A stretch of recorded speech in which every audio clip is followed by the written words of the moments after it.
Hello and welcome. Today I'm in sunny Devon at the house that I bought because I'm going to be planting strawberries. I was going to put them up at the field, but I felt, well, strawberries, you need immediate access to the crop, really, I think, to be at the best and pick when you want.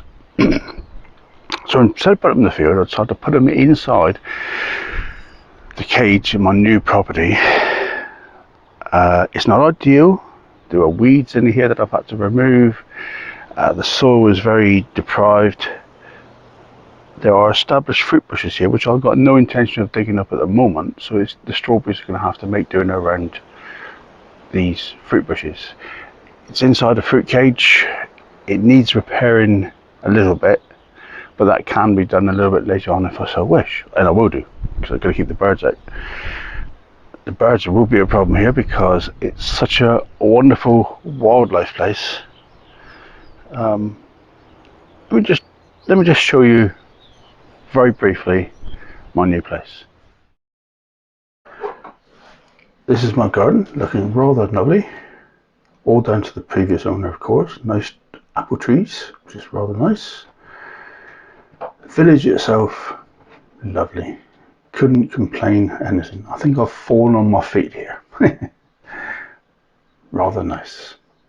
Anyway, back to the strawberries. So I've had to dig out a lot of weeds, including raspberries that are encroaching in here. So I've basically dug over the whole area. I've left the blueberries on the left and the blackcurrants on the right, and the weeds, foxgloves, in on the ground where the roots are for those bushes. I didn't see much point in disturbing those. Now I've gone and added some compost to the top, and I've dug it all in. Not really dug it in, but basically moved the soil around so to incorporate the compost, to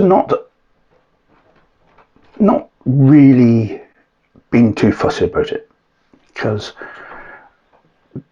the work's been done, the soil is freed up.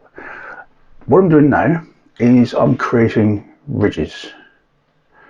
Strawberries do really well when grown on ridges, so that they shed water, so the fruit doesn't end up rotten. It's a tried and tested method of strawberry growing, and I don't see any point in reinventing the wheel.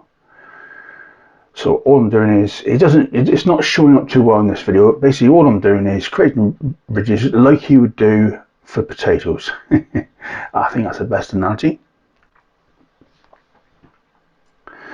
Now then, I'm going to make the horrible decision to cover this now with plastic, old plastic. So I'm not buying new, but this is one crop that really does do well under plastic. And with all the weed growth, the raspberries that are coming in, I might as well reuse the plastic I already got.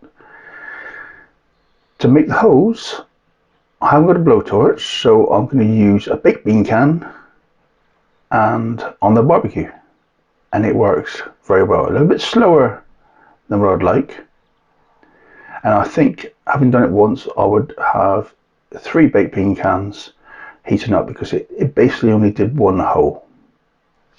A bit slow. So 3 baked bean cans heating up, taking in turns. I think that would work really well. There's the finished result. The bars, I just hold the plastic down between the rows, and I come along and plant the strawberries into that top of that ridges, and they will both shed water from the extra strawberries and let water through, because this is this water permeable membrane. Horrible stuff for shredding plastic into the soil. So there we are, it's all finished.